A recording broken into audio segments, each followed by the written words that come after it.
Welcome to Alzheimer Speaks Radio. I'm your host, Lori La Bey, and I'm so excited that you're joining us today. We are going to have a fascinating conversation as usual as we learn from people all around the world at all ages and stages of life. Stay tuned as we shift our dementia care from crisis to comfort. Here we go. What you think about, you will bring about.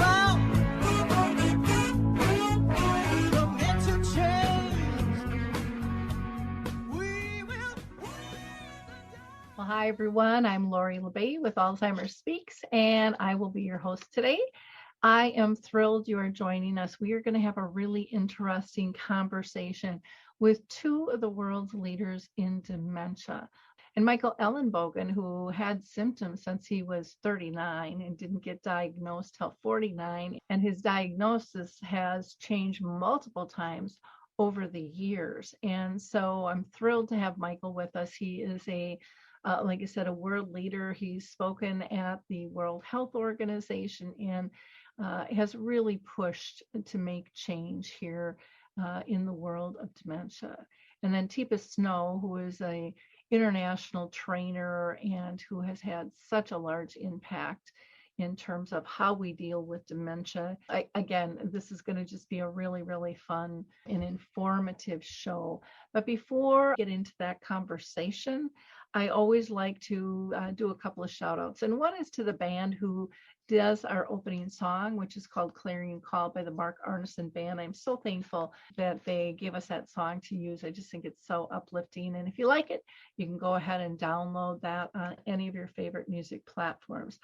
I also want to give a shout out to Picnic Health. They are an Alzheimer's disease research program that you can participate in. And when you sign up, you get $25. What they do is they actually collect and they digitize all of your medical records into one online account. And then you can authorize them to look at anonymized data in your records that allows them to find information that they wouldn't have found necessarily in a clinical trial. So, it's important for all of us, if we're going to kind of change the world and our trajectory, to be able to be part, if we're comfortable with that. And you can go and sign up at picnichealth.com/speaks. And you can sign up yourself. You can sign up a loved one that you're caring for with Alzheimer's disease as well, as long as you have legal authority to do that. But again, check out picnichealth.com/speaks and pick up that $25. I also want to mention two support groups that I work with. One is Arthur's Senior Care. We do something called Arthur's Memory Cafe, and we meet the second and the fourth Wednesday of each month at 1 p.m. Central. So that would be 2 o'clock Eastern, noon Mountain, and 11 a.m. Pacific time. We do that virtually, and you are more than welcome to join us. Also, I facilitate a monthly support group for care partners, and that is sponsored by Brookdale North Oaks and the Shoreview Community Center here in Minnesota. We have been meeting live and in person up until last month, and I'm not sure if we're going to meet in person or not this month, but just to let you know, we meet the last Wednesday of the month at 10 a.m. in the morning Central. So if you're in the area, please feel free to join us. We'd love to have you. You can just reach out to me at radio@Alzheimer Speaks, and I'll be more than glad to get you information on both of those opportunities. And then this just came into my email box yesterday, and it says there's still time for people to submit to get a $2,500 grant for libraries that are either beginning or expanding their services to people with dementia. And if you'd like more information on that, please reach out to me again at radio@Alzheimer Speaks. Last plug I'm going to give, of course, is to Dementia Map. If you are looking for resources, products, and tools, there are many listed on there with more coming. each and every day. And if you are a service provider or you have a platform that offers anything from support groups, maybe you're a clinic, maybe you're housing, maybe you're a caregiver coach. We have about 150 categories you can search from. Go to dementiamap.com if you'd like a personal tour. Again, just shoot me an email at radio@alzheimerspeaks.com, and I would be glad to show you all the site has to offer, both families and support groups as well as professionals. So we're going to hear from the footbar walker, and then I can't wait to talk with our guest today. I'm Peggy from Danville, Kentucky, and I'm 91 years old. The footbar walker revolutionized my care of George. It absolutely benefits the patient and the caregiver both, and that's the beauty of it. It's so easy to use. It folds up just like a dream. I got it in and out of the car without any effort at all. The saving that I made from having to put him in a nursing home came to about $192,000. The footbar walker was designed not only to assist the patient, but also the caregiver. It's like having a portable pull bar everywhere you go. Patients have more control of their motion and pain management, and no lifting from the caregiver is required. Caregivers, put your foot down and quit hurting your own health, no matter which side of the footbar walker you're on. It's a win-win. Call 731-924-4444 and visit our factory showroom in Paris, Tennessee, or visit us online at thefootbarwalker.com. Well, welcome everyone to Alzheimer Speaks Radio. This is really going to be a special episode because we have two international experts with us that are just honored, and they're filled with so much knowledge. One, Teepa, who is an international trainer who is known around the world for changing lives. I know she personally changed my life with my own mother living with dementia. And then we have Michael Ellenbogen, who is living with dementia. And so we're going to have two different sides. You know, Michael is a international advocate and trainer and connector. And we're going to do a real different format today. I'm going to try really hard to zip my lip so that we can hear from these two, because they are just filled with such a valuable information.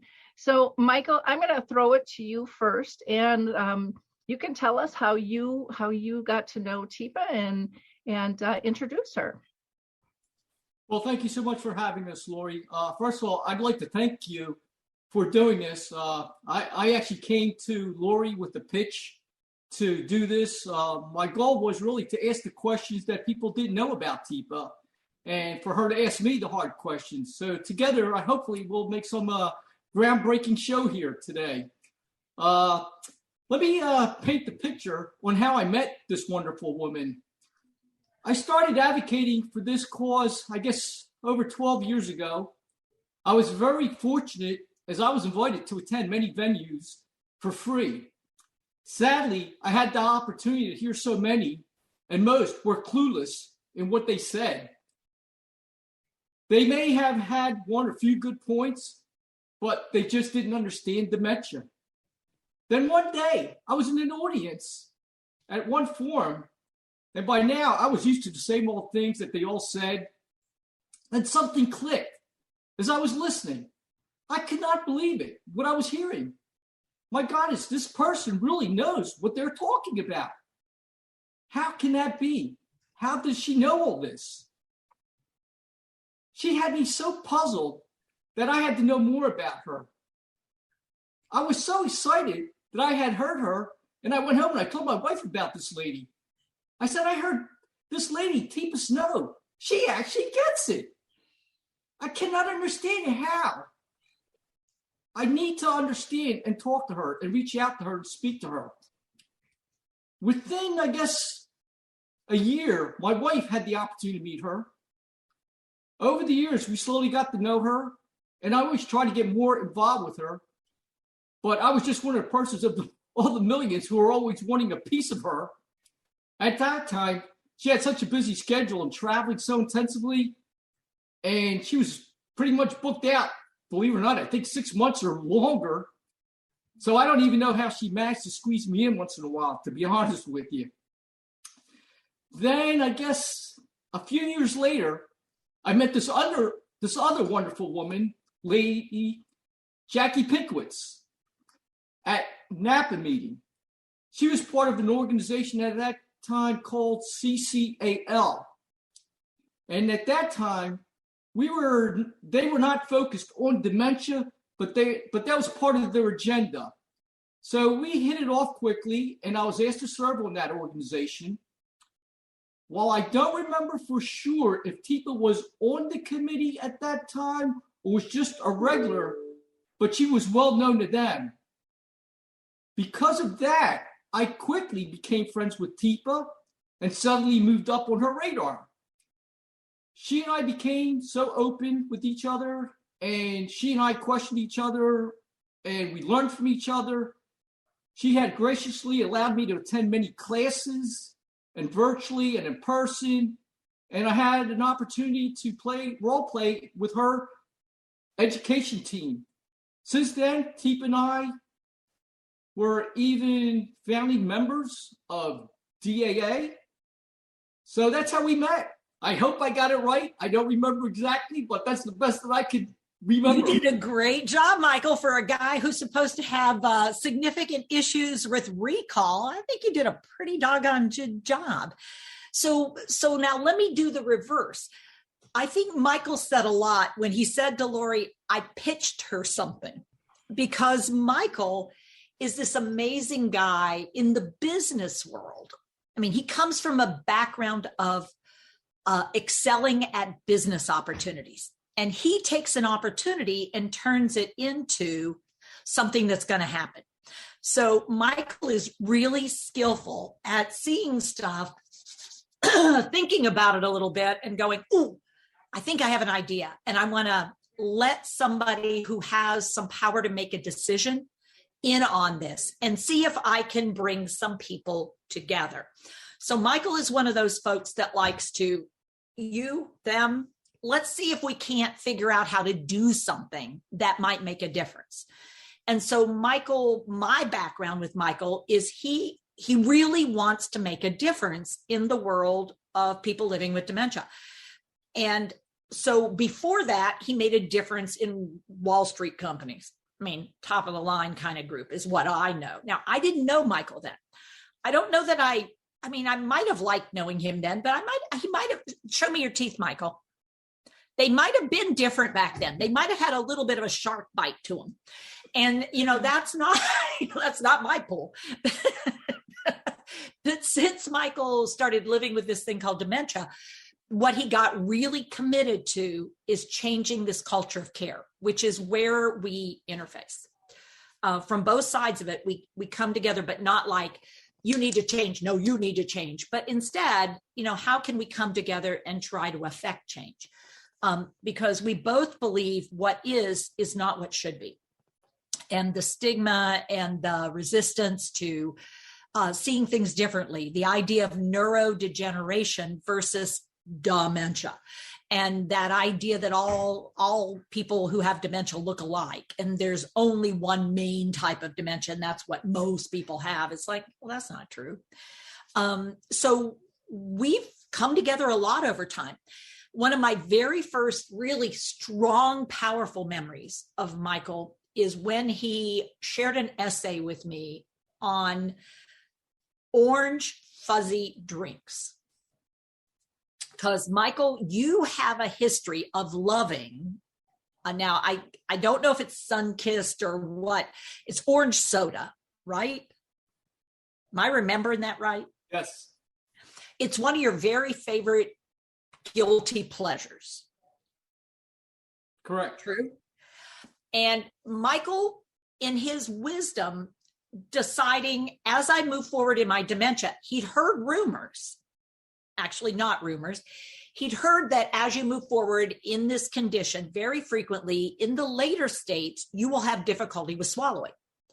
And that is accurate. People do have a hard time swallowing liquids safely, because what will happen is the coordination that's required between something in your mouth going down your throat, closing your airway off, opening your esophageal opening so you can get it in your stomach, and then slamming that shut and letting you breathe again.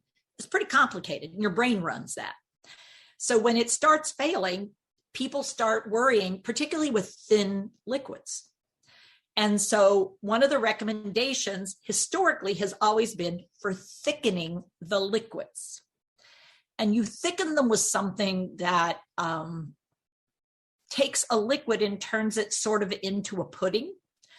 Or there's an in-between step called nectar, which means it's like honey, but it's not like honey at all. And I'm not sure how well in a human being, I mean, I've tasted it and tried it too. And for me, it leaves a real residue in your mouth, and it doesn't quench my thirst. After I'm done, what I want to do is drink again, because it's like, So Michael wrote this piece of an advance directive. And so for me, that was like this is someone who really is looking, and this is someone living with dementia who's looking forward and going, okay, so here's what I'm going to tell you. Don't give it to me. Don't thicken my liquids. If I drink and I aspirate, it goes into my lungs and I aspirate. So be it. I mean, so be it, because I want that freedom. I have that right. And I don't want to lose that right to make that choice. And so he made me curious, because I then followed up with, hey, Michael, what if it gives you pneumonia? Do you want them to treat you with antibiotics? How many times? Like if it happens once, do you want to be treated with antibiotics? But if it happens multiple times, what do you want? Tell me that next step, because it's highly possible with thin liquids, at some point you'll aspirate. So that's what started some of our relationships. We've never asked easy questions, ever. And, and I'm supportive of what people say. So Michael said, that's what I want. And I said, so if at the time I were to say, well, wonder if he'll take it if I do it, should I do that? Michael said, I'm going to go ahead and say it. Hell no. Is what Michael said. What part of what I told you still stands did you not get? And it was like, message received. So Michael, that's a piece that I strongly remember. So I'm just curious, your take on that now. And I didn't answer that other piece about what about antibiotics? Because I don't remember that part. I just remember the orange soda, and I remember the swallowing issues. And I remember you being adamantly very firm. I want what I want, and I don't want people mucking around with that when I can no longer say that's what I want. I want you to honor that. And that's a really powerful statement that all too few people think through enough to be able to say with assurance. And you tried it. It's not like you didn't taste it and you didn't try it. It's like, it's not based on, I don't have a clue what it would actually be like. You did. So talk to me about that. I actually tried it twice because I thought I screwed up the first time because it tasted so bad. So, you're right. That was a long time ago, and I still have not changed. In fact, I'm probably even stronger about not wanting that today than ever. That whole part of doing all that is so complex. It's scary. I mean, my advanced directives is now 70 some pages. It's like, it's a joke, because who in their right mind can do something like that today? I mean, really, how many people with dementia, or not even people with dementia, somebody who doesn't even have dementia for that matter? I mean, so laws need to be changed, sadly to say. Yeah. So Michael's, we've talked about this on a conversation we had, but the idea of how do I want to live until I die is sort of part of this conversation, which for people living with dementia, choices are eliminated. And so people make really hard choices prematurely sometimes. Otherwise, they'd be willing to keep going a bit longer, but they get worried because people rob them of their choices.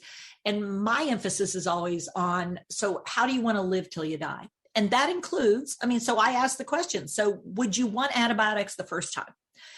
Just to see if it clears up and you have some more time to go, or do you not want to be treated with antibiotics after that first aspiration? What do you think? Well, for me, it all depends. I think if I'm still living life to the fullest and still enjoying life, absolutely. I mean, there's no doubt in my mind. I want to continue to live life as long as I can where I'm enjoying life. But once we cross the barrier that I'm no longer living it according to my advanced directives, then I feel at that point, no, I don't want the antibiotics. But hey, we all expect it somewhere along the line that we get sick and we have to recover from that.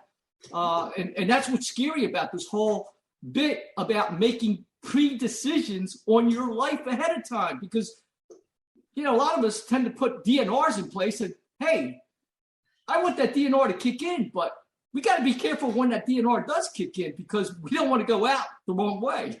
Yeah. Yeah. So, I mean, that's how we first became sort of more deeply involved with each other. And, you know, and then Michael and I have had, you know, sort of events where we tried some things. It doesn't always work out the way we want it to with the outside world, but it doesn't mean we haven't tried. Hospital efforts to get people identified as living with some brain change, and so deserving some extra support instead of just labeling. Really looking at communities and where communities might be thinking friendly, but not really skillfully enough to make a difference. And so really wanting to raise the bar a little bit, looking at not leaving people out of conversations because they live with dementia, but instead really hearing what they have to say and figuring out, so what does that mean? Okay, well, let's try this. Is this it? I mean, because being curious is where I come in, because I really do stay curious. And yet that means I also try to research things. I mean, I'm not just curious. I go and find out some more stuff and then come back with some more ideas about, okay, so I looked at this, I looked at that. How about this? So I'm into creating opportunities where we can. And I think Michael, when something doesn't work, he'll move on, because if it's not working, it's not working. I'm going to jump in and just make a quick comment. That's one thing that I love about you two is, you know, there's a lot of people out there that complain that stuff's not working, but they don't do anything about it. They're wah, wah, wah, wah. And you guys, I mean, you reach out to the network, like you said, and it's not just research, read a book, see what's been done. I mean, you're real life talking to people in the trenches and getting a true reality check of, you know, am what I'm thinking, am I even on target here? I think I am, but you know, you really, you dig deep and you dig well. And then you come back and say, let's try this. And I think the other thing that for me really resonates with both of you is you have this attitude of let's make change. You know, I'd love it to be perfect, but perfect doesn't really exist. And this disease is more fluid than probably anything in the world.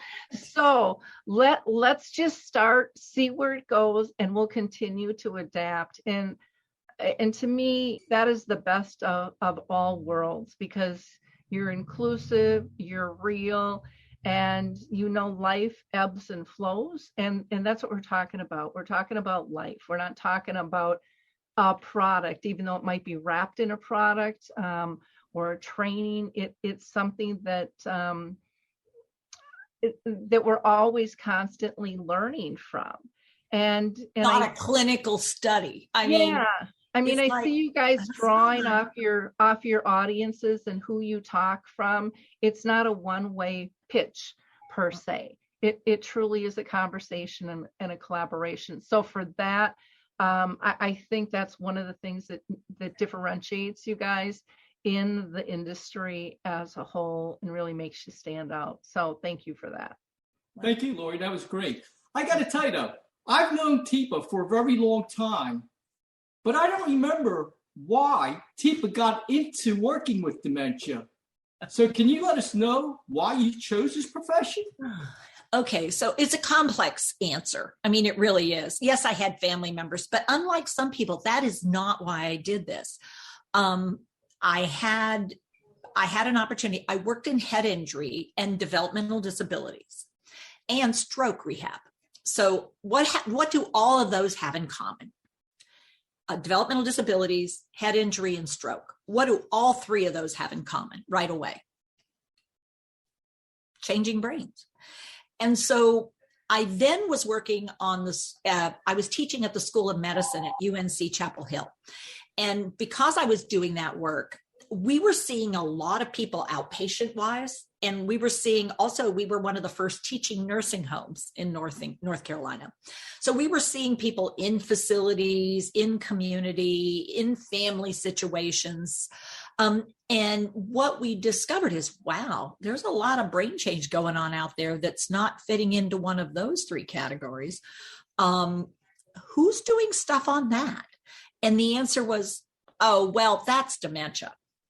And I will tell you that we had a medical leaders at the School of Medicine said, yeah, that's dementia. Now let's get focused over here on X, Y, or Z, more diabetes or hypertension or something we can do something about. And it's like, but wait, I feel like we could do something about these brain changes because I have this background in these other areas. I want us to try that. And as an OT, an occupational therapist, I really work at environment, task, people, and putting it all together to see what can we do, not just what's happening, but what could we do differently so that person can do things the way they want to do them.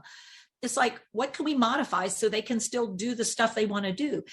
And so one of the medical providers said, well, people, okay, I'm going to say this because this is one of the things that spurred me into this in a big way.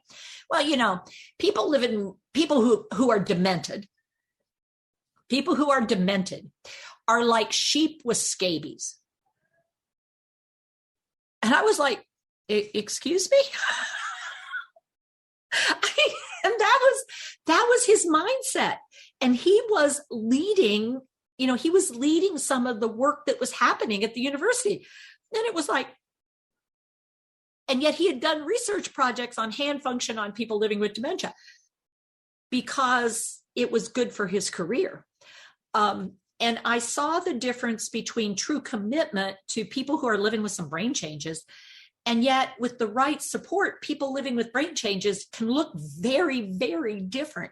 And so he was like, well, we can't weigh her. She can't get on the scale. And I said, well, give me 5 minutes and come out and let me see what I can do. And of course, within 5 minutes, I had her standing on the scale, able to get weighed, no problem. And he said, well, how did you do that? And I said, I worked with her. I didn't say with her brain that has scabies like a sheep. Now, yes, this finger is held right under my chin because I'm being polite, but that sense of I am appalled, how dare you? But that also spurred me on to help people appreciate that is inaccurate and it's got to stop. That categorization that people who are demented, it's like people aren't demented. They're living with this thing that's changing their brain. I dare you to live with yours. And later on, it turned out some of the medical leaders that I worked with ended up with their own dementia. And it was like, I never feel like somebody deserves it, but it was a moment of like, oh, wow. Because I met one of those leaders in an adult day health program or adult day program that I happened to visit. And I went, well, hey, and he looked at me and you could tell there was absolutely no recognition. And it didn't mean I didn't greet him and interact with him and help in that moment. So he felt comfortable. But boy, it was hard because it was like, wow, how the mighty are fallen. And that whole idea that this is no respecter of anything, this thing called dementia, and to put people in categories, that is so wrong. So that's where honestly, there are so many life events that lead and led me to this place that I am, which is my job is to translate things differently so people can see possibilities. They won't all take the bait. That's okay. It's not okay, but it is what it is. But all I can do is what I can do. And I have a role and I have a piece, and that's what I can do. And if I do what I can, we'll move somewhere. And what I hear is it makes a difference for people and for some people. And that's enough for me because that's all I have to go on. I think that's a really interesting story. And I think with personalities that are focused on change and who actually believe things can be better, it is those moments that just go, you tell me no? oh, let me show you, you know, and I think there's so much out there, and not only in healthcare, but society in general, of this, well, we've always done it this way, and no one questions it, and it just repeats and repeats. And you guys are both powerhouses that go, no, we have to question, we have to change, we have to move forward. And it doesn't mean we won't have disagreements. Yeah. Because we can both come from different places and have different perspectives and go, I respect where you're coming from. And for you, I agree. For you, that is absolutely what I will honor and support. And that is absolutely it. But for another human being that I know in my life, they're different. And it's like, well, I'll support them. Now, the problem is when you're in the same space and it's like, so how do we get inclusive? And yet, how do we keep people well? And I'm into help people being well, if at all possible. And it means, well, limiting contact, because it's just going to irritate people. Throwing people together that don't like being around each other because you come from different places, being in the same space for short windows of time, cool. Being in the same space for long windows of time is a recipe for people coming into conflict. And I don't see the value in that. I mean, it's just setting people up to fail, not succeed. And I don't support that. I think it's a bad idea, frankly. And it means some people will be more alone than others because their preference is not to be messed with a lot. And so we've got to figure out how we support that boundary and how we structure a boundary. So it's, I guess the word I would use in science is semi-permeable. You can go through it a little bit, but you don't just get to pretend like it's not there. The way some people knock on a door and walk through it. I mean, that's not getting permission. That's just breaking the boundary without permission. So knocking and waiting and me going, hey, Michael, and Michael going, hey, Michael.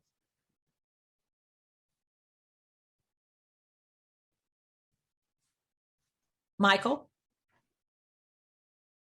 I think she wants you to respond, Michael. Oh, I'm sorry. I thought you were just showing what you would expect. Yes. Well, see, but I couldn't move forward till I found out for sure, is Michael open to my conversation right now, or is he somewhere else?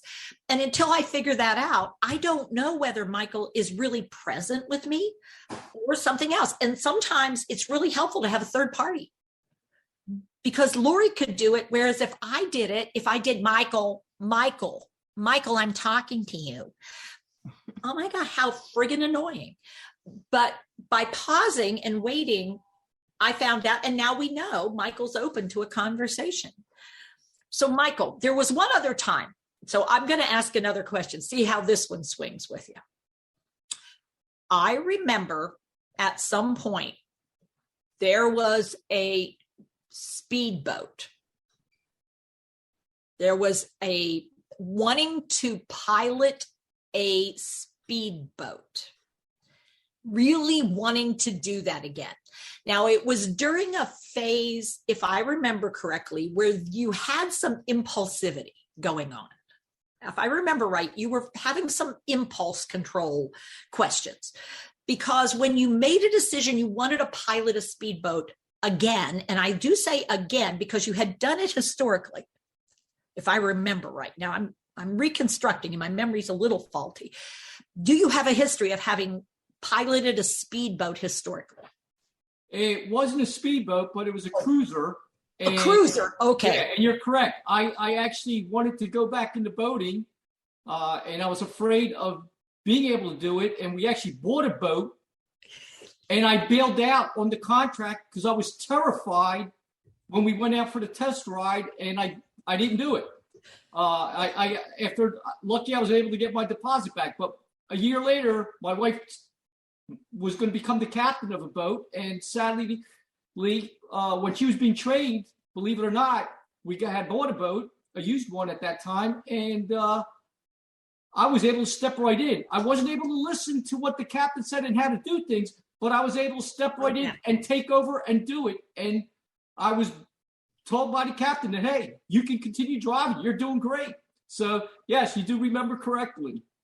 So here's what here's the added piece that I remember. I remember thinking, okay, so this is me thinking, gee, Michael, you know what be a really good preliminary decision before you bought the boat? That was what I think. Before you buy that boat it would be a really good idea to go out on a boat and see what happens when you try to drive it. That was my thought. But because I am who I am, I went like this and went, Michael will figure it out one way or the other.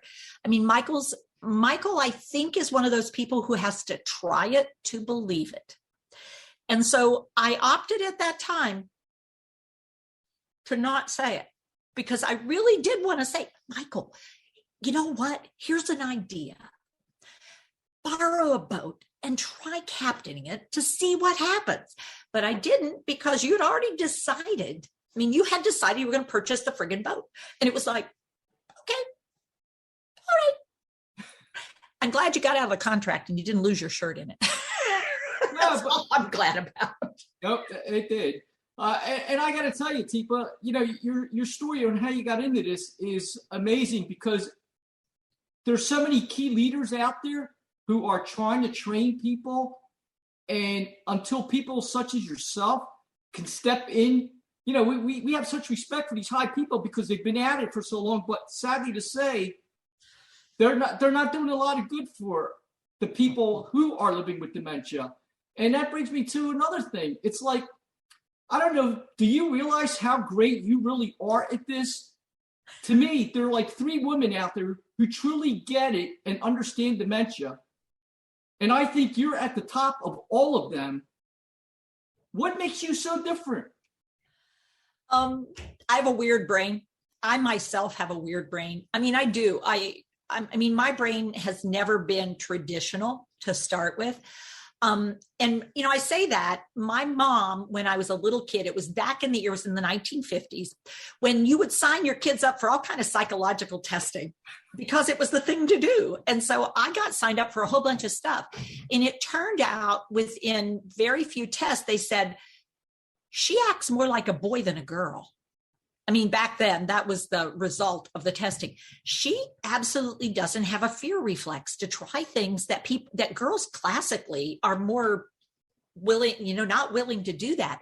And she also has a pretty high empathy titer, which is going to make it interesting because, you know, it's that idea of picking up on things emotionally. But I'm also that like really risk taker. So I would climb out. You remember there was a thing where they had an open floor. So there was an edge. And if you climbed out onto the glass, you were in the middle of like no support. And as a baby, I just went on out, apparently just sat there and was curious about, oh, this is interesting. Whereas babies classically, especially little girl babies, won't do it at all. Boy babies are more likely to test it and then go on out. And I just went on out. It was like, feels like a surface to me. And so, you know, from the very beginning, I'm a little bit weird about risk-taking and being curious and taking data in and exploring it and being willing to go, well, how about if we try this and see what happens? I'm definitely here's the data. Let's try something. Because sitting around and doing nothing about something you don't like just doesn't make any sense to me. It's like, so I'll make a mistake and either it'll work or we'll move forward or it won't work and I'll learn something, because when I make a mistake, I still learn. I mean, I'm still learning something that's really important. And over the years, I have found more often than not, being willing to get somebody who's had a really horrible brain injury and is quote unquote still in a coma upright and helping them with my hand start to brush their teeth often allows them to take over and finish brushing their teeth. And people are like, how do you? And it's like, well, I'm plugging into circuitry that is pretty hardwired if they were always a mouth care person. And so I asked, did they used to do mouth care all the time? Yeah. They always did their own mouth care. Getting them upright was a critical piece though. So, you know, we had to try some things. You can't do it in the bed. You don't get the same feel of it. So helping experiment on things. Now, those could be quote unquote built into clinical trials. This is my biggest issue. I don't give a crap. I live for people's experiences. And so if I were to go back to clinical trials, we'd be back at a university. I'd stay in the university. I was in 2 different university systems. I was in a community college system. I get bored after about 7 years of doing a similar thing. And I've got to try some different stuff because my brain craves unique, different, plug it in, what happens, let's go somewhere. That's just part of who I am. And so for me, dementia, if you call it that, or neurodegenerative change, or brains that are constantly shifting and altering in all aspects, is exciting. I mean, I don't want a cookbook. I can't imagine a job more boring and awful than to do orthopedics. And you do knees, or you do hips, or you just work in stroke, because it's like after a while, yeah, there's lots of adventure there. However, to me, dementia is the ultimate in testing my brain. It tests my emotions. It tests my flexibility. It's like having grandkids on Sunday, 2 of them, different ages, and trying to sort all that out and to stay who I want to be and not become who I am tempted to be, which is, I said, sit down. I mean, and go into authority mode versus basically staying, hey, Brayton, can you help me for a second? What? Well, he's no longer pulling things off the wall, which is what my goal was. But having to really use my brain to support and foster what people are looking for. And that's exciting to me. I'll tell you, this is very interesting, because as I hear you speak, I think of myself in many ways. We're similar in personalities. And, I got to tell you, I find it very sad that we don't have more great people like you out there, and we really need it. And I don't know how we end up getting there, but going on to my next topic, I read so many horror stories from so many caregivers who struggle every day not knowing what to do. I'm sure you've heard many of the stories yourself. Do you know why these folks struggle so much to be able to help their loved ones? Sadly, many of them wait till most of it is ready to go over the cliff, and they just don't know. Am I being too hard on them? I think part of it is people want what they're familiar with, and when you can't see it, you want it back. I mean, so I think there's an element of grief and loss that enters relationships, that blinds people to what's possible, because they're so committed to wanting something that they can't have, the history of it. They're wanting their person to come back to that place. And what makes it tricky with dementia, and I think it's the trickiest, is that there will be glimpses of the human being the way they've always been. I mean, and so you can hear in one statement, it's like he gets it. And then in this moment, what they can't get in there and use is, and now he doesn't. And if he doesn't in this moment, then me asking him to be that other person is going to cause his brain, her brain, to actually dysfunction, not function. So instead, my typical strategy, and I try to help people with this one, is to say, wow, that was not what I expected you to say, or something along that line that gives me space. It causes me to pause as a carer and go, wow, I'm surprised, and acknowledge that. That's all you have to do, is acknowledge it first to yourself and to the other person. And they might pause as well and go, well, what do you mean? This is exactly what I said I was going to do. And it's like, because that's not what I thought. So I'm just saying that you and I are in different places. And that skill, that ability to pull back in that moment and own your own surprise, your own primitive brain reaction, because it comes from a place of primitive brain feeling threatened. I mean, it's all driven by this sense of being threatened by something. And it's like, it's brain change. I mean, I can't fix it. You can't fix it. So what's the possibility of us just going, whoa, that was a surprise. Boy, that sounds really risky. Don't tell me what to do. I hear you. You don't want me telling you what to do. I'm not. I'm simply going, wow, I'm worried. Pause. Because this idea, I think people have a really hard time with boundaries and independence, safety. These two concepts of being independent and being safe, they actually come into conflict frequently when in the world of dementia. And then we have public safety, We have property safety, and we have safety of selves, both of us. And in relationships, people feel threatened about independence or safety, depending. And trying to help figure that out is one of the most complicated things I think we can do. And, and people go, well, she's behaving like a child. And it's like, and you are treating her like a child. And that is resulting in a really bad outcome. Tell me how you did with teenage kids. Ooh, man, we had some battles. It's like, this will go well then. Let's learn some new skills, because I can't imagine this is going to go smoothly. How much does your husband remind you of your son?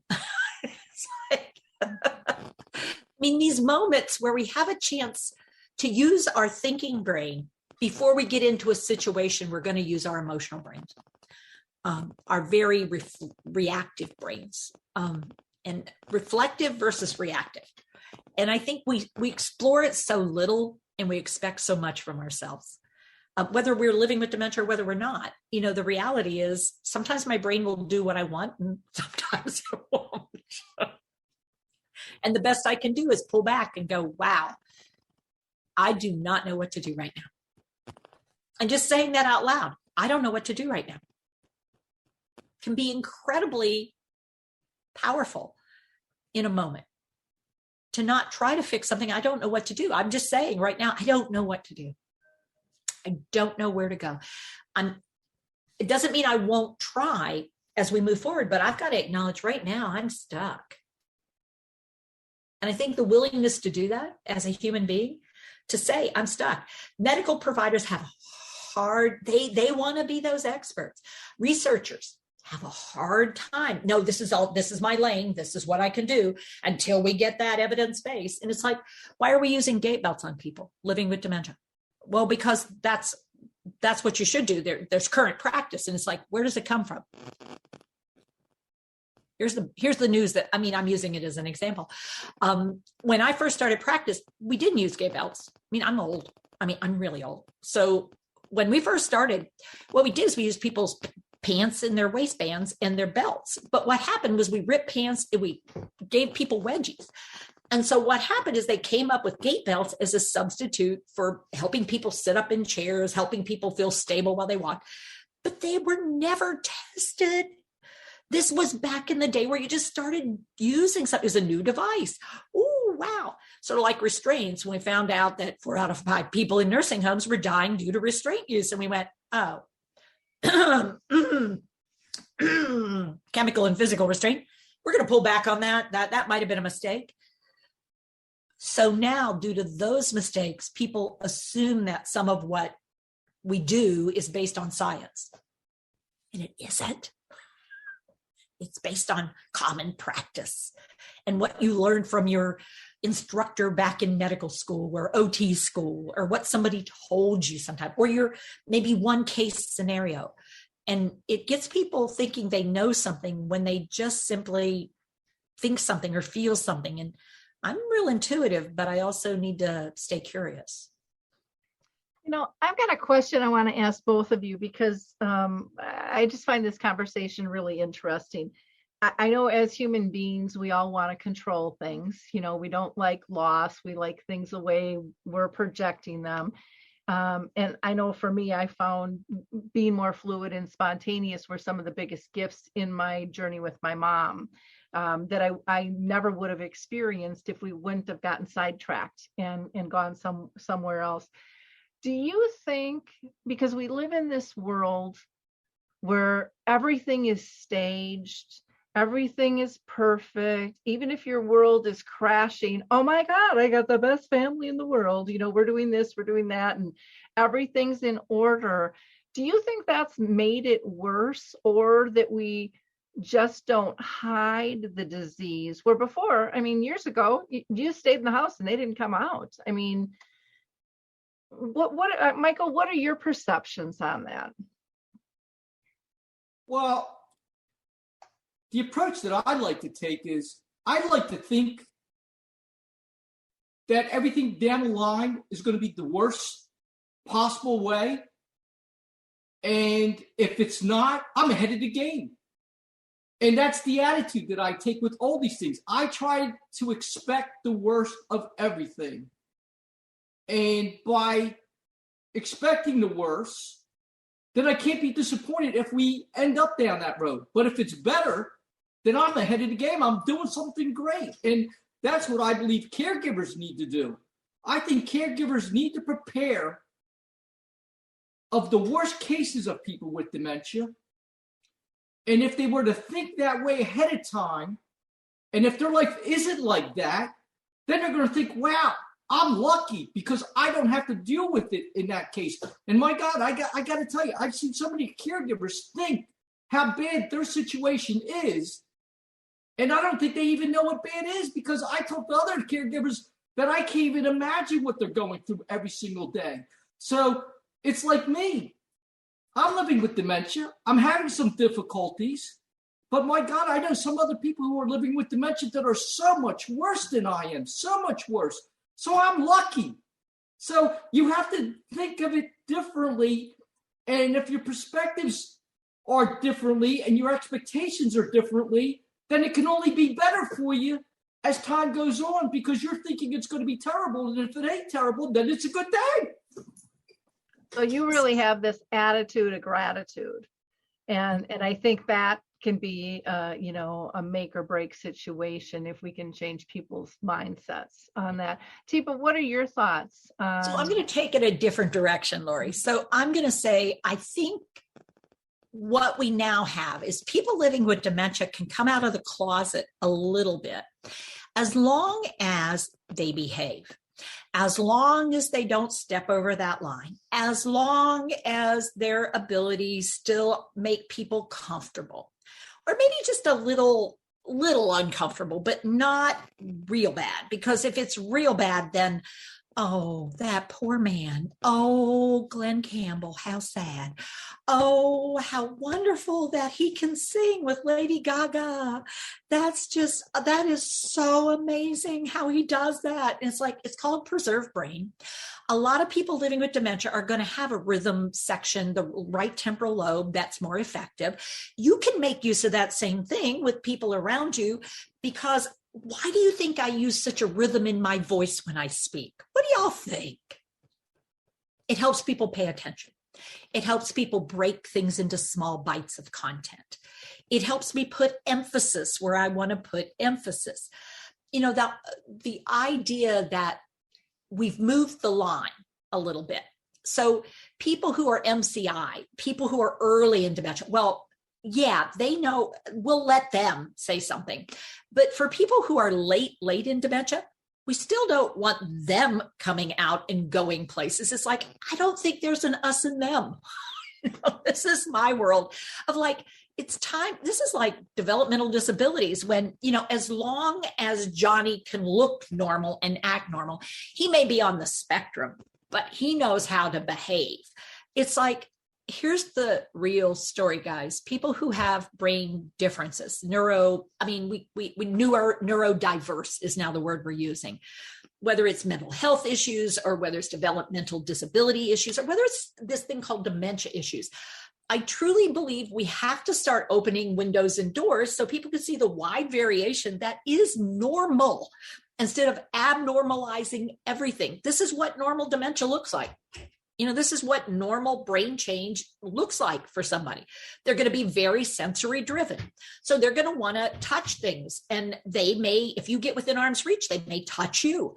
So if you don't want to be touched, there are ways to go about supporting them that don't involve getting within arm's reach. You get in with arm's reach, you start touching them to do some kind of care. You better be prepared. They're going to start touching you, and they may not like your touch. So their touch may get pretty strong and powerful because they're trying to tell you, I don't like what you're doing, and they lack words. So, there's a recent study that said nursing home staff found out that the main reason people living with dementia get aggressive is because you try to hurry up. And it's like, I don't think that's because you have dementia. I think human beings don't like to be hurried. I mean, why put a label on dementia? But if it helps people start to realize, slow down. You can't come in and say, come on, I got to take you to breakfast.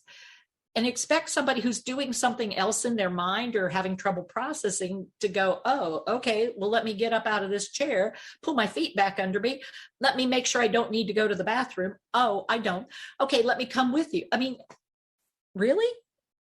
But, that's, so for me, it's like what we have is a lot of people who are cracking the door and go, oh, well, they're okay. She's not, but they are. So, there's still a lot of, I still see a huge amount of stigma, and I see it in our legal system, which really sucks. Sorry, but it really does, because legally, once you're deemed quote unquote incompetent, which is often done by somebody who has a day of training, or a clerk of courts and a judge who knows, I've done training in New York. They don't know anything about dementia, but they're making decisions about people's lives and livelihoods and resources and who's going to be in charge and what the family dynamics are all about. And they know very little about Alzheimer's. They know nothing about Lewy body. They know nothing about frontal temporal dementias. They know nothing about vascular dementias. It's just really, there's so much that needs to change. And it's not just the medical establishment. And it's not, the whole culture needs shifting. Oh. So there you go. You're so right. And I got to tell you, that's part of the problem. This reminds me of Napa, with, these folks expect you to be a certain type of individual and a perfect individual in the world. But as my brain is slowly being changed, I'm starting to do some very inappropriate things that I say.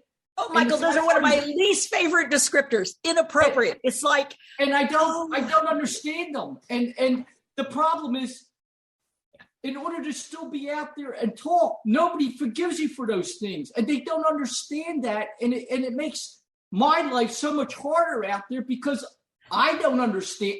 I'll be honest with you. To this day, I still don't understand why the hell they kicked me off of Napa. What did I do? Yeah. It's like, I don't get it. Why can't these people who are dealing with people with dementia expect you to be so perfect when they know you got brain changes? It's like, I don't get it. It's like, that's got to change. They got to understand. If somebody's in a wheelchair, that's a problem.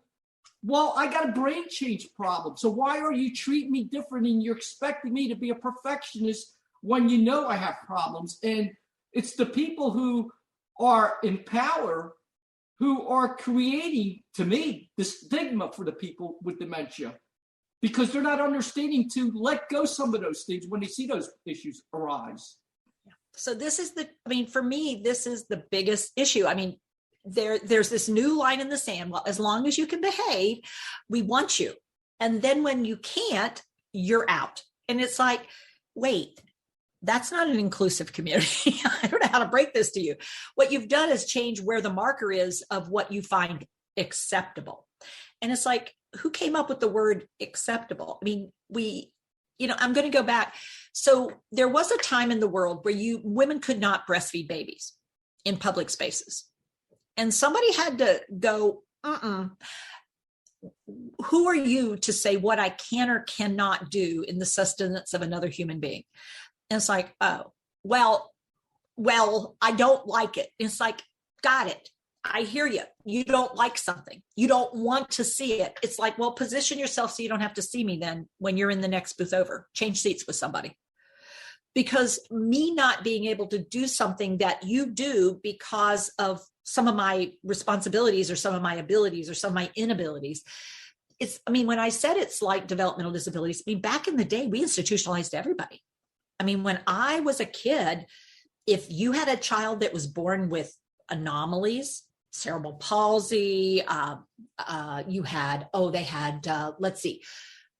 mom got mumps or measles and the child was born with deformities around, and there was intellectual problems, or there was a Down syndrome or any of the autism, they were shipped off to state facilities. In a very short window of time, 5 years or less, it was like, oh crap, we don't know what to do with them either. This didn't help. This is worse. And so they sent them back home to the parents.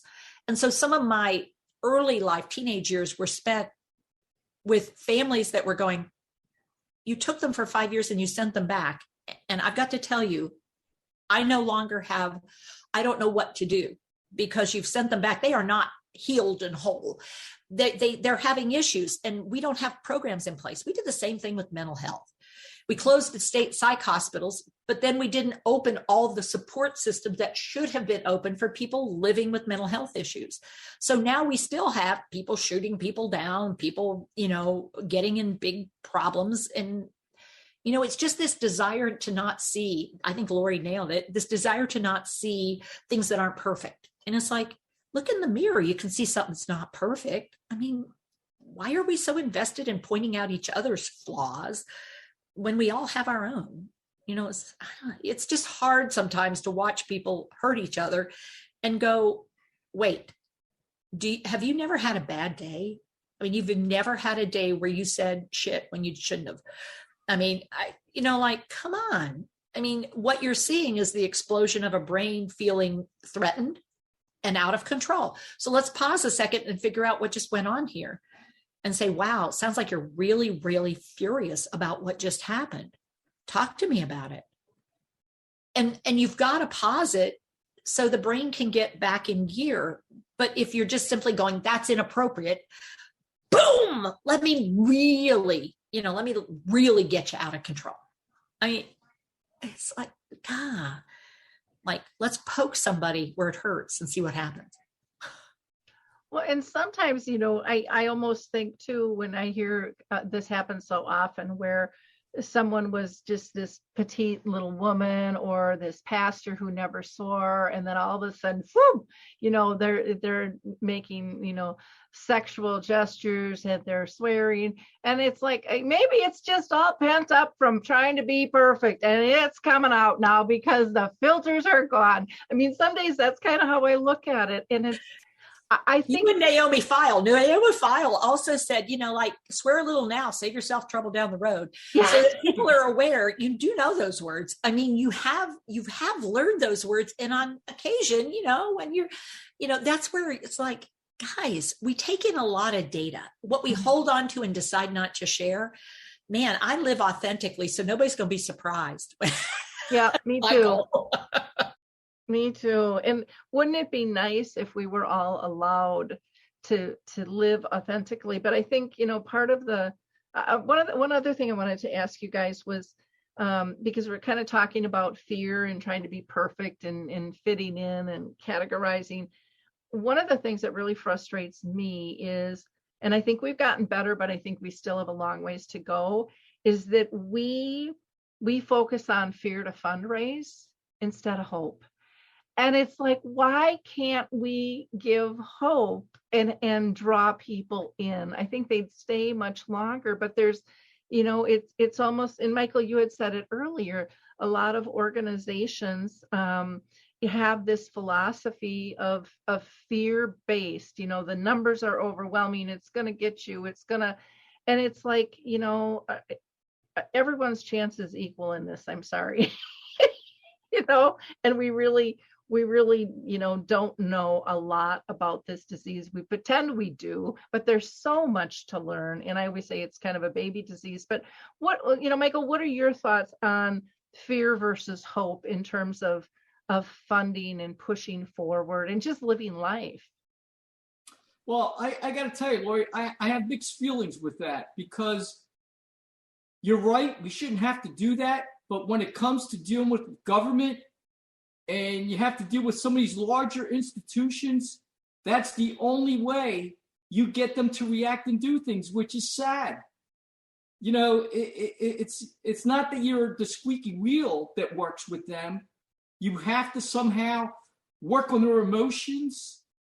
And, when I wear my hat that I'm dealing with people in government, I have to push those same agendas, exactly what you're saying, and provide that fear and lack of hope. So I get it. I totally get it. And I wish I didn't have to do that. But I've also found that was the only way I could get these people to listen. And I'm sure that's probably the reasoning why some of these other people do that. But I will agree, when you have people like I won't say which organization out there who's trying to collect money, I don't think they should be reaching out to their constituents to say that kind of fear and things like that to collect money. That I disagree with. But I do agree that when you're dealing with government institutions and you're trying to make them awareness where they have to provide more funding and to provide funding for NIH, you have to use those tactics. It's sad, but that's the real world. Teepa, your thoughts? Oh, it's why I don't like politics and why I don't get into it, because I'm not into the fear mongering. I won't. I'll say, so here's where we are right now. We do not have enough staff currently to provide support and care for people who need it. So we got a couple of options, but none of them are ones we're using right now. And all I can say is we're going to hit a brick wall here very, very shortly. We're already there in some places. And we don't have an answer. And I don't see anybody even looking for answers. So it's like, I need people to take their blindfold off, because otherwise you're in for a horrific surprise. And that's not fear. That's a reality check. We're going to see what we found, where people hide bodies, where people just won't have places to go, where families are in desperate straits. And I don't see the point of driving to the end of the bridge that goes nowhere without having a turnaround ramp or an off ramp. And I just am really desperately trying to figure out what are some off ramp possibilities. And I mean, we're trying hard to come up with, okay, so we try to really get with people who are living with dementia, get with family members, get with communities, and say, here, learn some basic information to try to keep yourself from getting on that same bridge. And we've got to quit this idea of prevention right now. So sorry, there is no way to prevent dementia as a category. It's like preventing cancer. You know, like you can reduce your risk in some areas, but you're not going to prevent something. So to say the word prevent in a lecture, in a title, in anything, I'm not going to do it, because it's not true. And those things that people do to promote products or promote anything, if it's a lie in the very first line, it's just an attention grabber. It's like, I'm not into that. What I believe is being authentic. And it's like, well, we could talk about risk reduction strategies. Some of the things your mom said to do, you probably should be doing them. That's what I can tell you. You should sleep decently. If you're having trouble sleeping, let's talk about it and see what we could do. If you're having trouble eating decently, let's figure out why that is. Is it funding? Is it availability, time availability? What is it? It doesn't taste good. I mean, we got to figure out what's driving what you do, because you do what you do for a reason. So let's look at it. So I'm a little too logical to get into politics, just because it's like, I don't mind compromising, but when all we do is fight 3/4 of the time and fight about stuff, that is not where my energy needs to be. That's not my thing. And I'm glad there are people out there that find that energizes them. That totally depletes me, because I'm not much into sticks. I'm into carrots. I'm with you. Carrot cake. I hate politics, but sadly to say, in order to do what I'm doing, you have to get into it. And yeah. I get it. That's why it's going to take more than one category of us to do this kind of stuff, because that is not my avenue. I mean, I'll be happy to be a poster child and I'm in the North Carolina legislature. I sat in somebody's lap and said, okay, so now let's talk about my inappropriate behavior. And it's like, what are you doing in my lap? Well, you were sitting there, you were rolled back, and you were messing with your tie. And I thought you wanted me to sit with you. Well, I never said that. Understood, but you gave visual cues. So let's talk about how you could cue differently. And what could you do that would make a big difference for me and for us, and not to have this quote unquote behavior that was a problem. And it's like, gesture to the chair. Just, hey, Teepa, stand up, gesture to the chair, see what happens. It's like, it's not rocket science, but there is a science and an art to this. And if you don't know, you can't do. And it's like, quit being blind and deaf and unaware and start paying attention, guys, because it's everywhere. Dementia is not something you're going to put in box and lock. It's like, it's present in our lives, just like kids are present in our life, just like, other cultures are present in our life. Get over it and start learning. That's where I come down. It's like time to learn something, because people can learn. People living with dementia can learn. Oh my heavens, do they learn? They learn a lot of stuff. A lot of stuff you wish they didn't learn because you set it up for them to learn that. And then you're surprised that they anticipate that you're going to try to get them out of the chair. And they go, no, no. And you go, I don't understand. Why is he being so obnoxious? And it's like, because you were. I got another question for you, Teepa. This one I can't take credit for. This one actually came from somebody from the ALZ message board. What things did you find the most challenging in your career that may have stumped you, either professionally or personally related to dementia? One of the hardest things for me to figure out is when people are in clear distress and they are unable to show me, tell me consistently, figure out what is causing that distress so we can try to resolve the distress. And one of the things that the examples of that is crying out. Please, please, please, please, please, please don't. And yet there's nothing happening. Many times I can figure out what's driving that. But those places and spaces where the person is clearly in a distressed state, and yet their boundaries are so rigid that having someone come into that space to provide anything is so overwhelming. And so that situation is so heartbreaking because you know they need distress relief, but trying to figure out how to deliver it, what would give them stress relief. Sometimes those are the biggest stumpers. I mean, and it can be really hard. Funding for me is funding and availability of resources that are the right resources is also heartbreaking for me. Because if they had the right resources, this person would be able to X, Y, or Z. This family would be able to. But because resources are tied up with funding streams that have nothing to do with dementia, they have to do with other things. And it's like, well, it would be available if he had this condition, but not for dementia. It's like, this is so frustrating. So you can pay for a hospital stay, but you cannot figure out how to pay for somebody to come and bring food and fix it so they can eat. So, there's something wrong with these systems. So for me, when we know there are answers and we can't get to the answers either because of money or resources or personnel, or if we have somebody that we truly don't know where the distress is coming from, and it's clear they're in distress, and the only way we can treat it is to knock them out. That to me that breaks. That's a tough one, because it's like putting a Band-Aid on a huge pressure sore and hoping that it's better. And it's like, it's not better. And sometimes I think that's how morphine gets used. For people living with dementia in the later states, I think that people throw morphine at something when they don't know what to do about it, rather than clearly explore, is this a bone pain that would respond to a central acting narcotic? Or is this another kind of pain that would be better treated with some kind of other intervention? Those are my answers, I guess. Got another one for you.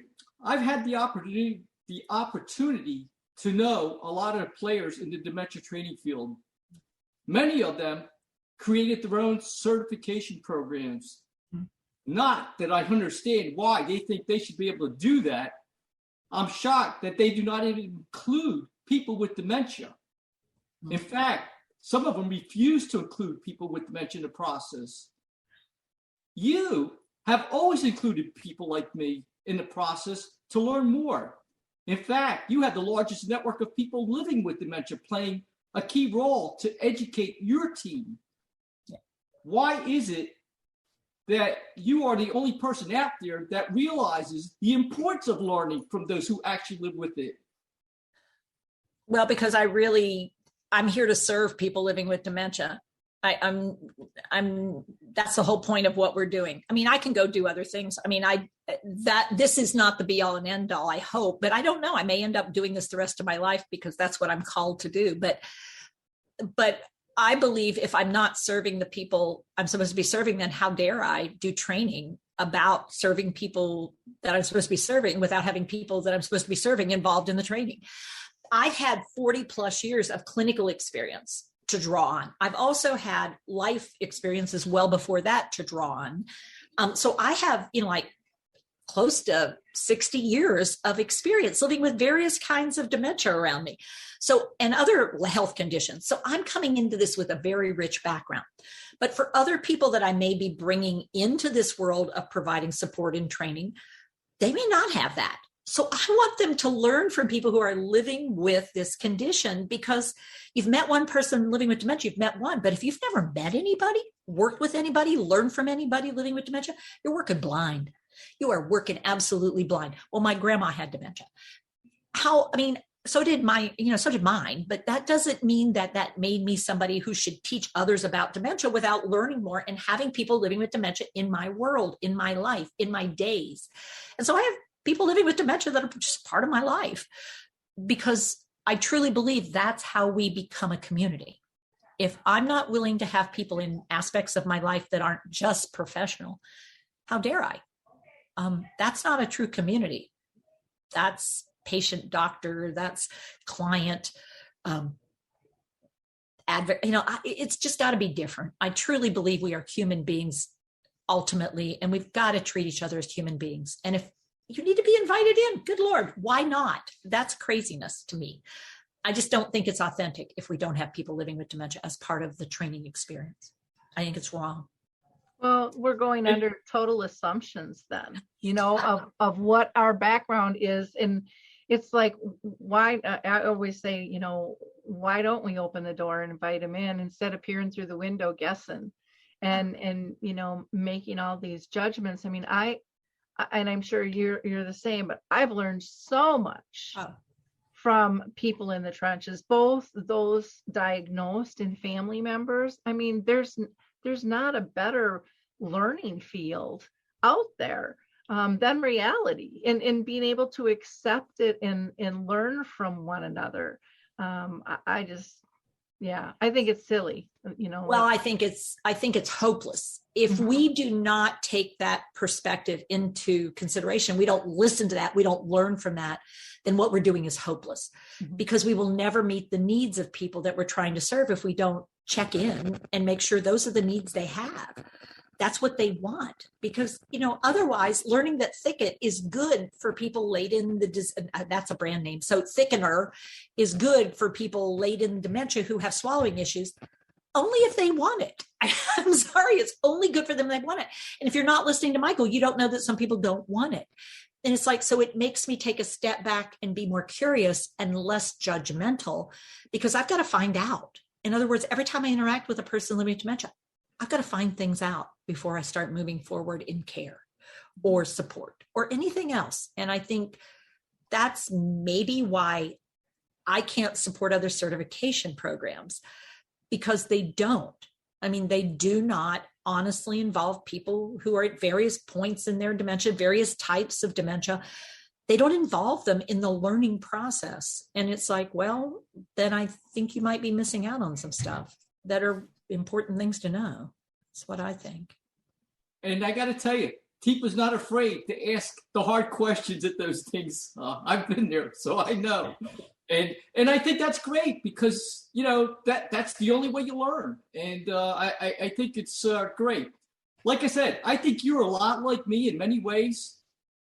I get very frustrated when I see people not doing things the right way.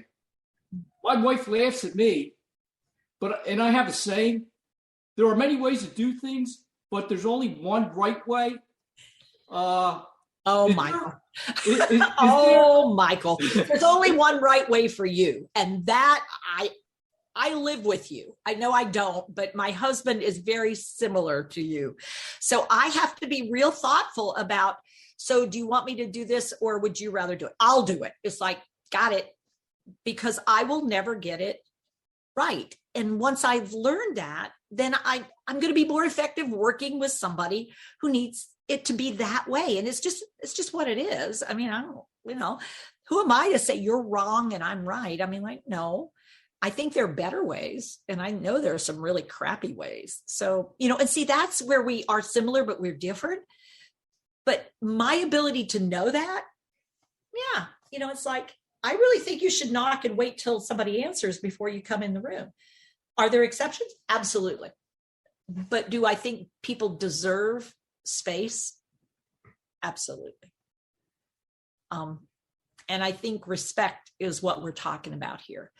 Can I respect a human being as a human being, regardless of abilities? I mean, can I really find something to respect in every human being I run across? And the answer is yeah. Sometimes I have to work harder at it. And sometimes I have to know when I need to step away because I can't find it right now. And so I need to take a break because I'm not finding it. And all I know is I don't like anything about the human being right now. And when I'm in that place, that's an acknowledgement of mine. I don't like anything right now. I need to go away until I'm in a better place to interact, or I'm going to cause trouble for ourselves. And there's no point in it. So I need to go off by myself. What will happen if I don't have that room, space? Well, that's when things will get ugly for me if I ever do develop dementia. Because trying to keep me in a space when I've said I need to move away, I need to go off by myself for a bit. Well, you're not safe. Yeah, I don't care. I need to go off by myself. Did you hear that part? If I fall, I fall. If I fracture, I fracture. I'm really sorry. You can repair it once, then be prepared. I'm not sure you're going to get to repair it twice. Make sure you give me weight bearing right away. I don't care what you have to do that. Try it real hard because I'm going to be up and moving right away. Don't plan for a walker. I won't use it. Almost guarantee. I mean, you can put it there for a second and then move it out of the way because I'm very doubtful, sort of thing. So, it's, that's part of it. Well, just so you know, part of my thinking comes from being a Six Sigma type person. So that's where I get my thoughts. But on that same line, is there one or two things that stand out to you that most caregivers still do wrong that gets you frustrated? Oh, the laundry list. Michael. One is assumptions versus assessments. The idea that brains can change in that short length of time, they can change substantially. I mean, they can go from able to not able, from not able to able. And the inability to notice that things are changing is one of the biggest challenges because people think they're still talking to the same person they were talking to 5 minutes ago, even though the eyes are glazing over and the person is looking around. And then their strategy is, Michael, I'm talking to you, Michael. And it's like, pause. What is he looking at? Other stuff. But I'm not done. Understood. He is. So what if we pause and we figure out what he seems to be looking? Does he need something, want something? Is he not liking what's happening? Let's get curious because I think it's a lack of curiosity and assumptions. Those are the two things I think are the biggest barriers to really effective care support. And the carers have a hard time with it. Once they experience something, their brain wants to have it the same way the next time and the next time and the next time, which I think is one of the reasons Lewy body disease is one of the most, poorly managed dementias in the world, because people want to sleep when they want to sleep, and they want people to sleep when they should sleep, and they want them to not do stuff that they shouldn't do, and they want them to do stuff that you want them to do, which is pretty much for all dementias. But for Lewy body, that fluctuates like a roller coaster, it's called. I mean, it's a really rough one. But even just through the course of a day, she's got sundowning. The chemistry of her brain is usually less active and effective in the early afternoon and early evening than it was in the morning. You are absolutely right. So is yours. What can I tell you? Afternoons are not our highlight. We usually want to change environments, change activities, change tasks, change focus, change role. We want something different in the afternoon, early evening, because we're tired of what we've been doing. Frankly, that's what it's about. So let's be responsive instead of reactive. Well, she talks about going home. Well, what she's saying is she's done being here. Wherever here is, she must be elsewhere. So let's figure out the elsewhere. or she wants somebody different. She's tired of you, or she wants to do something different. So she needs a new task. I mean, I don't know exactly what it is, but I do know this. Something's got to change. You're not going to fix it with, well, she's sundowning. Drugs are rarely the answer for me in those situations. Drugs are not the answer. Doesn't mean that might be part of the equation, but it's not the answer. And I think reaching for pills, the magic pill, the magic thing, there's no magic thing. So Michael, your afternoons and early evenings, better or worse than your mornings? The afternoon is definitely the worst for me. And I think I've told you before, I hate the word sundowning, I mean, to me, people just don't get it. It's that, we're running from beginning of the morning till we go to sleep on 110% with our minds, because we're trying to focus so hard to understand everything that's going on that just drains us. And like I tell people, it's like them trying to do some kind of project that requires the top thinking of their brain and to focus on something, because if they were to make a serious mistake, it would be a disaster for them. And that is the only way I can tell them how they can relate to what I'm dealing with, because that takes a lot of brain power to do something like that. And that's what I deal with all day long, just to try to stay focused and understand this conversation that we have right now, because it's so hard for me to stay focused. And, even though I hear all the words, I don't process all the words. So my mind has to try to formulate what I'm missing to try to tie it in all together, because I'm not getting it all. And people don't understand how complex that is. Yeah. And so what that means is when we're done here, and we need to wrap up soon, because I can't imagine, you got to be running on fumes, Michael. I'll be fried. You'll be fried. And that is exactly what's going to happen. And so if anybody sort of even asks for what they normally ask for right after this interview, Michael might really have that meltdown moment, because he doesn't have anything left to give, because he's given above and beyond. But that's what advocacy is about sometimes. You do what you can do in those moments, but then you need a recovery period. And that choice to keep doing that, that's yours. That is nobody else's decide on but yours. Do I still want to do it? Do I still care about doing it? Yeah. All right. Well, let's do it. And then let's give yourself some recovery time. And I may cue you in that I'm not sure we're done with the recovery time if you try to come back too soon. Because I think sometimes just, Michael, I'm not sure you're recovered yet. Oh, I'm fine. It's like, okay, we can try it again, but I don't want you to not succeed simply because you didn't give yourself enough recovery time. And that's all I think it is. And so that willingness to say that to you is not, that's not me saying you can do what you want. I'm just saying I'm noticing some things. And that's that decision. How do I say that to you? So it's not viewed as, I'm not trying to boss you around. What I'm saying is, wow, you put a lot into this. I think you're going to need more recovery maybe than classically, because this is a long session. This is longer than you usually do anymore.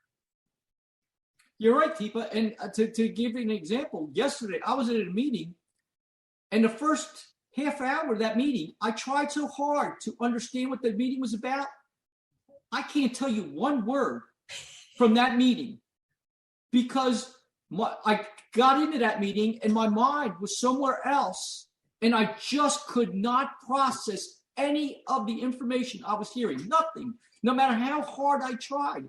And that's what people need to understand sometimes with people with dementia, that as hard as you want to try and hear things, sometimes that's just impossible. Yeah. It's just not going to absorb. So when we notice it's not absorbing, it's time to go, how about if we reschedule? And let's try it another time. And it's not because I don't think you're not interested. It's that I think at this moment in time, your brain isn't cooperating with you. Let's reschedule. And that willingness to do that, I think too many people are like, well, but he's there. It's like, but he isn't. So doing a check-in to see how things are going can be sort of, Michael, are we getting somewhere or should we take a break? Kind of thing. It's just getting more comfortable checking with your partner about what's happening and realizing it's not a lack of will. it's a lack of gas in the tank. And you can't put more gas when there's no gas. So Lori, I'm gonna say I am thrilled with what we got to do today. Michael, I hope you are. Absolutely. I just want to, I guess, end it with one thing though, Teepa. I got a real concern. Mm-hmm. You are great. You have a gift that is changing the world. But what happens, God forbid, something was to happen to you? Do you actually know at least one person who could take over for you? We have, I will say that I have developed a set of 5 people who have different abilities, but some similar mindset about this, that idea of curiosity and learning from and being truly committed to community. I have 5 people that I have brought on board and are lifting up. I have people living with dementia that have abilities to move forward. We're working with groups and individuals to try to nourish one another, because truly there's no ever going to be anybody just like you, like me, like Lori, but there are people that we can bring alongside us that have very similar curious brains that I think will allow us to move forward into the next generation of what this will require, because I'm really very aware that we're talking a couple of generations before we get to a place where we have what we want in place. And we won't have it when we're leaving this world, but we will leave this world different than we found it. And that's, and leave it with some hope for the future, some legacy. And the legacy is, who will we leave that will be able to carry on something that leads in a good direction?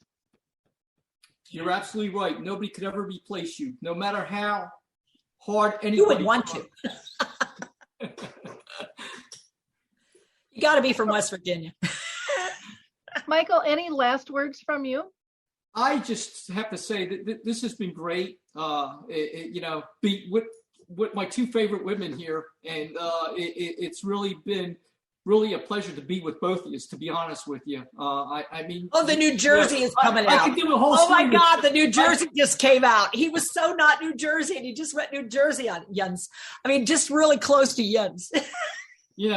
I mean, Lori does some great things, and both of you in your own way have done such amazing things for this dementia arena that I just think most people don't know or understand, because a lot of the things that you folks have done bleeds to other things that other people take on and do.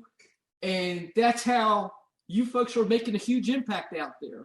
And we're slowly changing the arena. And I'm so thankful to have gotten to know both of you folks. Yeah, similarly. Yeah, I think it's by increments.